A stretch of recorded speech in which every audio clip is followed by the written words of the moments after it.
The following podcast is a part of RadioMisfits.com. And now it's time for the Mr. Nailsin Show.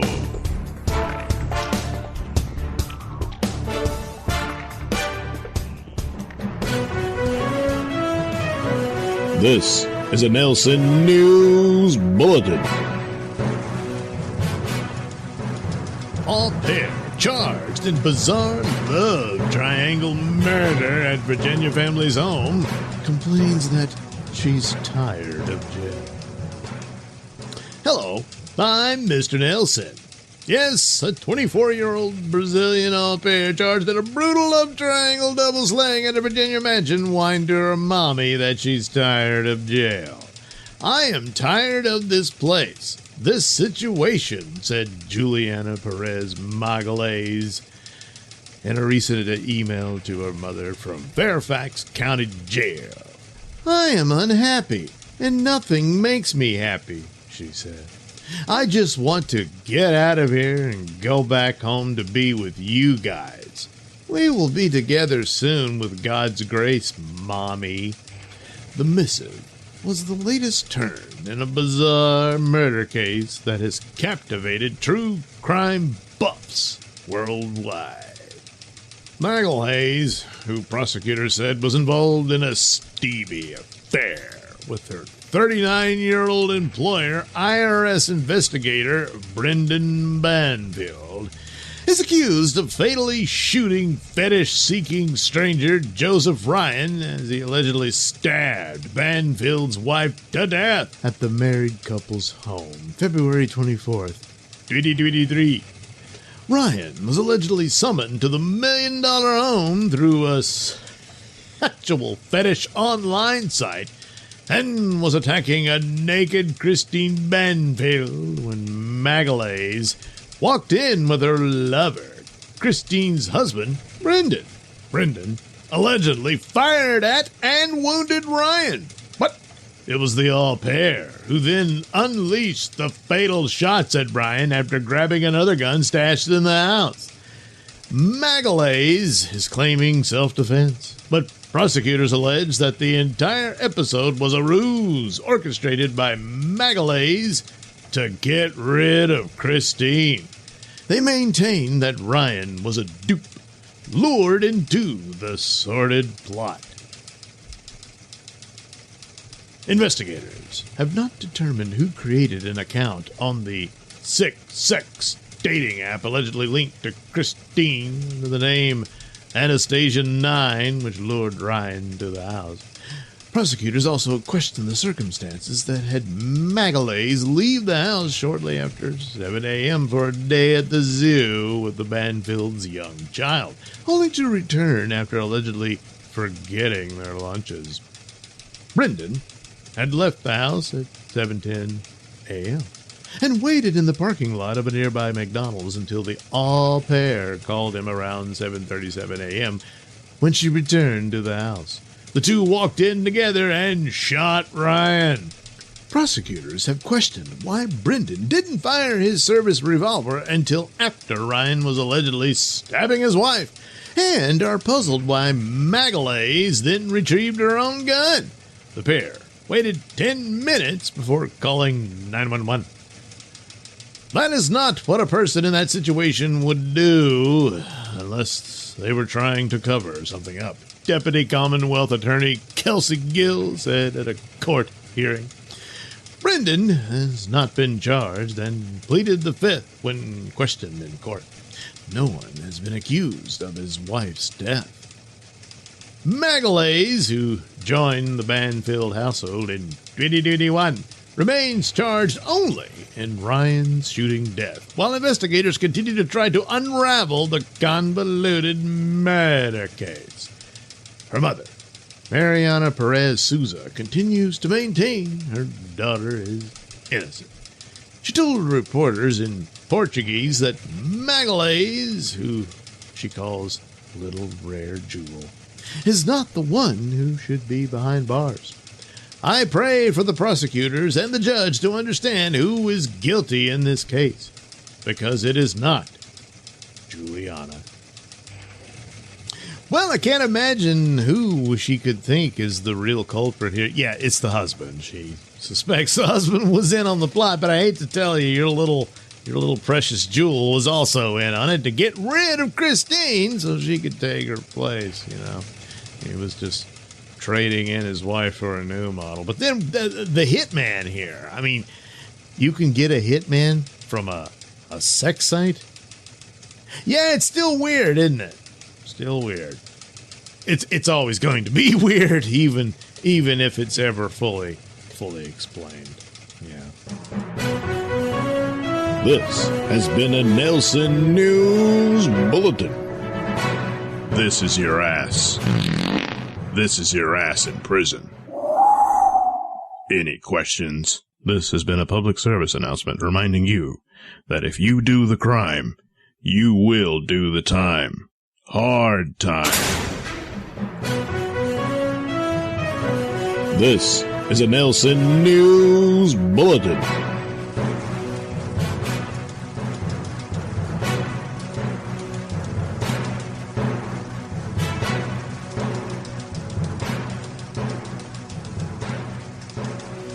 A New York City landlady was allegedly strangled by her unhinged tenant who performed an exorcism on her for over 10 terrifying minutes. Hello, I'm Mr. Nailsin. The horror show unfolded around 2 a.m. when tenant Mark Lynch knocked on his landlord Josephine Ingaglia's door with blood on his head. He had taken a picture frame and broken it over his head. It was just hanging around his neck, she explained. He was saying that I was a witch and I knew what I did. He had a gallon of water in his hand with rose petals and he poured it over my head. In his mind, I guess he was going to get the devil out of me. He then tried to lure her into his apartment. She proceeded to run down the stairs and outside to the front of the house where she figured somebody would help her. There, he threw her to the ground and got on top of her. He was trying to strangle me. He was speaking in tongues. He literally grabbed my mouth and pulled it open and put his mouth over mine and was blowing into my mouth. He was suffocating me and I kept saying, "You're killing me." And he said, "No, I'm putting the demon into another host." Lynch, 47, was arrested and charged with assault in the 3rd degree, menacing in the 2nd degree, criminal obstruction of breathing or blood circulation, and harassment in the 2nd degree. Despite her screams for help, none of her neighbors came to her rescue, and Lynch continued his vicious attack. Ingaglia said the lack of response reminded her of the infamous 1964 murder of Kitty Genovese outside of her apartment building in Kew Gardens, which made headlines for what is known as the bystander effect, since none of her neighbors intervened. I screamed for 10 minutes at the top of my lungs, "Help me, help me," and all I could think of was Kitty Genovese, she recalled. Somebody heard me and called the police, but nobody actually came to help. Although Ingaglia got an order of protection against Lynch 6 days later, he was back in the building. I looked towards the front door, and there's a tiny bathroom garbage pail with a note on it that said, "Just let me stay here in secret. I'm tired of sleeping on the street." He had broken in through the window downstairs, she recalled. She called the police, and they came and arrested him for violating the order of protection, which lasts for a year. He was released and returned to the house that day with a police escort to pick up clothes. Ingaglia said she was told by the assistant district attorney that Lynch is free until his next court date and will most likely be admitted to an outpatient rehab facility. Lynch's charge is not bail eligible, so the judge decided to put him on supervised release. Judge Jeffrey Gershuni ordered the highest level of supervised release for the defendant, according to a district attorney's spokeswoman. Ingaglia said prior to the incident she was friends with Lynch and his wife. The morning before, he told me he had been in a rehab, and he was clean, and said, "I feel all of a sudden that I have these healing powers." Ingaglia, who bought the house, which was originally her Sicilian grandfather's in 2012 after her parents died, is fearful for her safety and those of the other women who reside in the building. "I have tenants that I need to protect also," she said. "I need to know where he's going to be." When asked for comment, neither his lawyer nor Lynch's wife had any comment. So as to where he could possibly be, well, hopefully not anywhere nearby, you know. The number listed for Lynch goes straight to a recorded message that says, "The person you are calling cannot accept calls at this time." Well, who knows what inspired Mark Lynch to think that his landlady was possessed by the devil. Maybe it was her blood-red door to her apartment. Maybe it was the welcome mat at the floor that had a skull on it. Or maybe it was all the weird art in her home, yeah. Or it's just the devil he was looking for was in the mirror. This has been a Nailsin News Bulletin. The Mr. Nailsin Show is brought to you by me, Night Knight. Head over to IndiePlanet.com to get your copy of the Night Knight comic book so that you can actually see me in action in my one-man war on crime. Shut up, Boo! God damn it! I do the announcements. Oh, God. No one gives a crap about Boo. I'm part of the team, man. Tell him about me. Shut up. False advertising. God, Stupid idiot. I help Night Night fight crime, and we blow stuff up and do a lot of damage. and of course, people get mad at us when we do, but it's a war on crime, and in every war there's collateral damage. I mean, well, I guess it isn't one-man war, because Exactly. It's a two-man war on crime. Anyway, we're running out of time. Don't miss this opportunity to get your hands on the adventures of Night Knight. And Boobo. The Night Knight comic book available at IndiePlanet.com.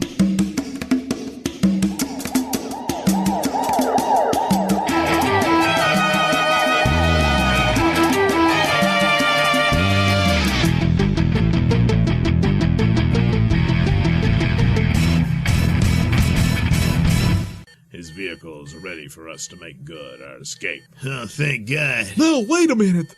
It looks like there's some sort of signal coming out of that Volkswagen Beetle. Well, who gives a shit about that? Oh, no. We'd better give a shit about it, Frog Prince. I believe that's some sort of beacon.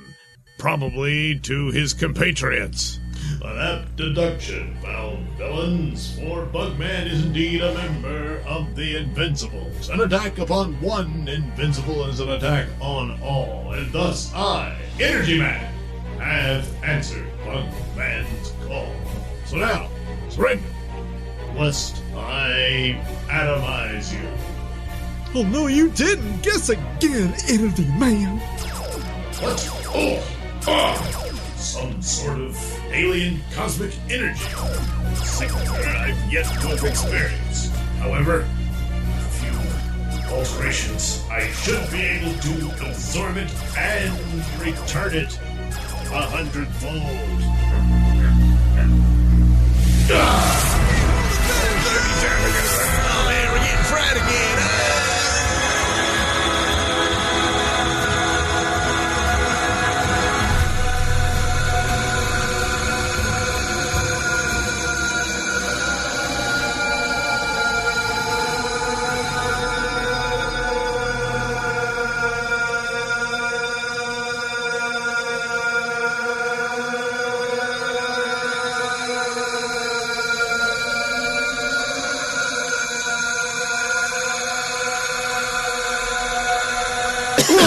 Oh, man.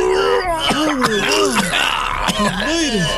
I thought for sure we were done for. Yeah, that energy man guy, my God. he was zapping us. Where are we? Oh my God. Is this Could it the be? afterlife? Are we dead? Are we dead? I had to die with the drunk and a fruit. Oh no! No, night. Oh, shit, who the... You have all reached the time limit of the skeleton key. And once it ceased to exist, you were immediately teleported back to your point of origin here in the realm of limbo between time and space. Oh, man. What luck, because I'm telling you, boy, that guy was zapping at us. If it had been a second more, we'd have all been, shit stains smeared on the floor. If even that. Yes, well, you were all very, very fortunate. Now, were you able to acquire the pan-dimensional key? Huh? Oh, yeah, right. Here you go. That connoisseur guy was using it as a paperweight. A paperweight. The most sought-after item in all of the known and unknown multiverse. Being used as a paperweight. Well, shit. I mean, feel it. It's pretty heavy, so, it worked. It made a good paperweight. Well, what happened to the other team? Well, Star Rider, since they departed from here after you departed, their skeleton key has mere, seconds before it evaporates. In fact, it should already have. So I should expect them momentarily. We're back. Golden gladiatrix, Hellbat, and Eight Wonder, you have returned. So, did you find the pan-dimensional key? Oh, Dr. Deja Vu. Yes, we'd returned, but... Good. Now please hand over the key. Time is of the essence. Well, here's the key, Doctor. And let me tell you, this was no simple task. I mean, it did turn out to be at the home of that wingman guy. But due to the bizarre idiocy of his sidekick, Flyboy, we never would have guessed where we eventually found it. In the bathroom, behind the toilet. Well, yeah, but Doctor... Behind the toilet. What the hell is going on with the cosmos? These aren't just doodads, they're pan-dimensional keys. What kind of a moron would put the most incredible device known in all existence behind a toilet? Well, Doc, it's just like Hellbat said. That Flyboy character was the most incredible idiot I'd ever encountered. But she managed to find it, behind the commode. In the meantime, I had to hold off that best man guy. Holy crap, was that asshole strong. I mean, my animal instinct side kicked in, and so, of course, I immediately went to rip his balls off. Holy crap, people say balls of steel, but goddamn, those really were titanium balls of steel. I mean, that's what it felt like, And then he zapped me with lightning from his forehead and his crotch. Well, yeah, but his girlfriend, maid of honor, was no day at the beach either. I mean, I don't know what the hell she was packing in that purse of hers. But man, when she gave me several wallops of that thing, I could feel it all the way through my helmet. But anyway, Doctor... Their names were Best Man and Maid of Honor. Yeah, that's exactly what they did on that world, Night. I don't know, a lack of creativity, I suppose. Everything was really just, generic. Well, yeah, but beyond the fact that they were some superpowered team with a bunch of really boring names, it's like one of them with a specific generic name turned out to be... Dr. Deja Vu, I understand your team have secured the pan-dimensional keys that I have sought. Indeed, Doorman. We have secured the keys. Not for long, you have... What the hell? Who are these guys? Oh, no, it's the best friends. Yeah, that's him, Best Man. His bitch. maid of honor. Yeah, but that third guy, he kind of That's looks what I've like... been trying to tell you. Doorman is on their side. But that is impossible. How can Doorman be over there with them when he's over here with us? How indeed. Well, perhaps we'll find out in the next exciting episode of Night Night.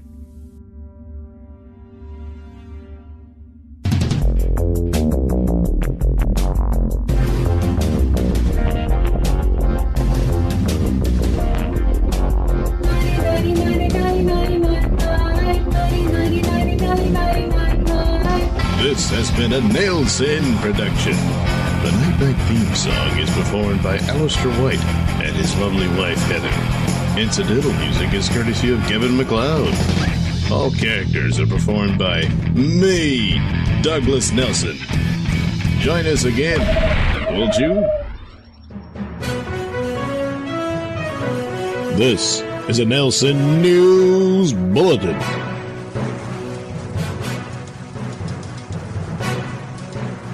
An LA woman, no, not from the song, allegedly pretended to be Russian police while trying to kidnap a young child. Hello, I'm Mr. Nailsin. A 40-year-old woman was arrested for allegedly claiming she was a Russian police officer while attempting to kidnap a young girl who was helping out a neighbor. According to the Santa Monica Police Department, officers received an initial call from someone who said there was a suspicious person in the alley who tried running away with an 8-year-old girl. A second person called police and said the suspect ran toward a grocery store parking lot. Officers responded to the Jelson's market lot and found Courtney Perrone standing next to a vehicle. A witness reportedly positively identified Perrone as the alleged attempted kidnapper. Police said the girl was assisting her neighbor put pets in her car when Perrone allegedly approached them, saying she was Russian police and that she was taking the child. Perrone allegedly wrapped her arms around the girl, which caused a tug-of-war between the neighbor and Perrone. The neighbor freed the girl and put her in the front seat of the car, but Perrone allegedly tried to open the door. Perrone reportedly pulled out a switchblade, then fled. Santa Monica police said Perrone was homeless and living out of her car. There are reportedly several warrants for her arrest in other states for assault and battery, resisting arrest, possession of a controlled substance, and trespassing. She is on probation from a conviction of assault with a deadly weapon in Nevada. According to the statement, the Los Angeles Police Department's Pacific Division arrested her recently for assault with a deadly weapon. But she was released because of insufficient evidence. She was arrested on charges of attempted kidnapping and false imprisonment, both felonies, as well as brandishing a misdemeanor. Brandishing a misdemeanor? Well, whatever.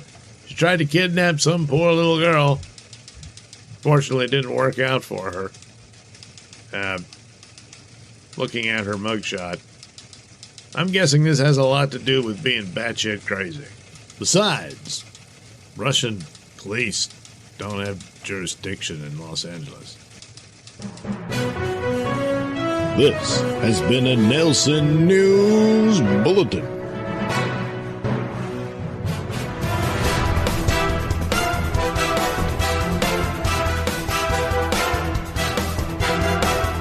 The views and opinions expressed during the Mr. Nailsin Show do not necessarily reflect those held by RadioMisfits.com. So, any complaints and or comments should be sent to @Mr. Nailsin on Twitter, where they will be promptly ignored and or blocked.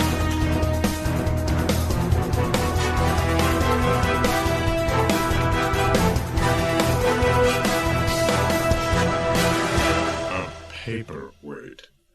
The most sought after item in all of the known and unknown multiverse. Being used as a paperweight. Well, shit. I mean, feel it. It's pretty heavy, so, it worked. It made a good paperweight.